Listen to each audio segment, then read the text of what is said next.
Hello everyone and welcome to Grinds Online Ireland. I'm Tara and today we're going to be covering complex numbers.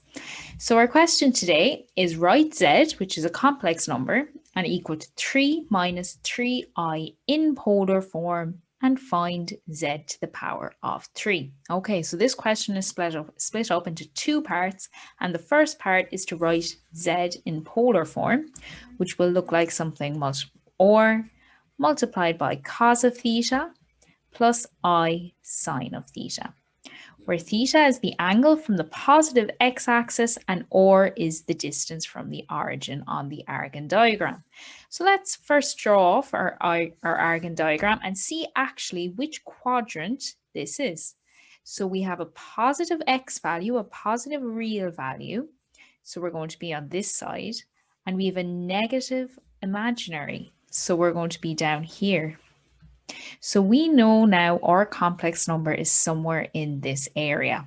And we know if we determine the angle of our complex number, our theta, it's going to be this angle here.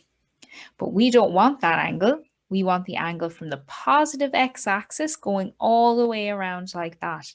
So what we're going to have to do is we're going to have to get our angle using the formula that we'll go through shortly and take it away from 360 because there's 360 degrees in a whole circle.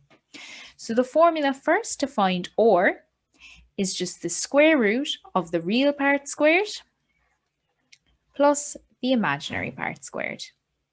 So if we look at it in this case, the real part is 3, so it's just going to be 3 squared. The imaginary part is minus root 3, so that'll be plus minus root 3 squared, and all that under the square root. So if we square out 3 squared, we get 9.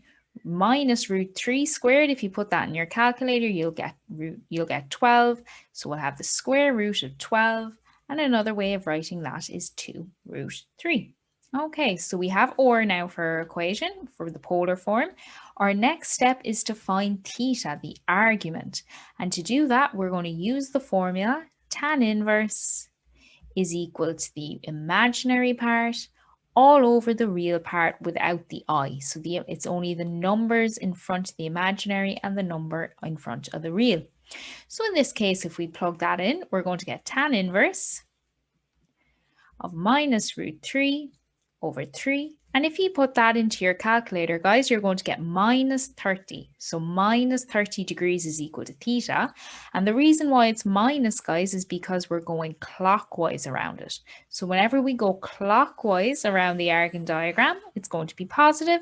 If we go, or negative, if we go anti-clockwise, then this way, which is the way we want, it's going to be positive.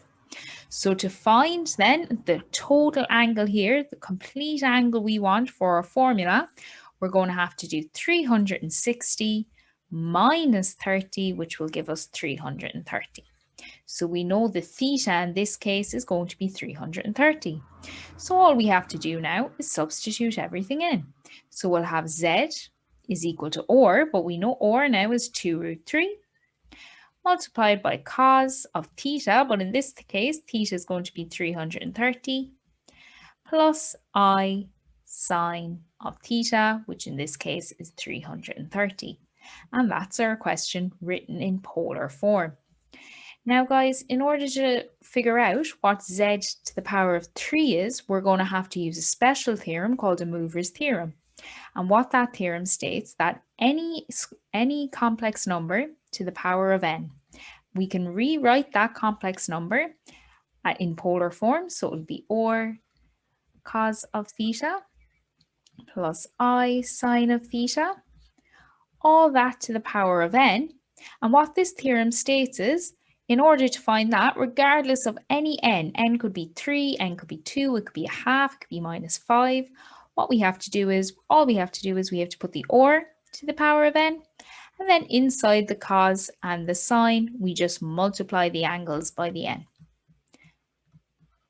So in this case, guys, we know z in this case is going to be 2 root 3 cos of 330 plus I sine 330. So if we put that all to the power of cubed, That means all this is going to be to the power of 3. And from the formula above, well, that's just going to be equal to 2 root 3 to the power of 3. In this case, n is 3, multiplied by cos of n in this case is 3, theta in this case is 330, plus I sine 3 multiplied by 330. And if we multiply that out, well, if you put 2 root 3 to the power of 3 in your calculator, what you'll get is 24 root 3. And then inside here, we're going to have cos of 3 multiplied by 330. That's going to give us 990 plus I sine 3 multiplied by 330, 990. So from that then, we found what Z was in polar form, and using that form in polar form and using de Moivre's theorem, we were able to easily find out what Z cubed was, rather than just multiplying this out by itself again and again and again.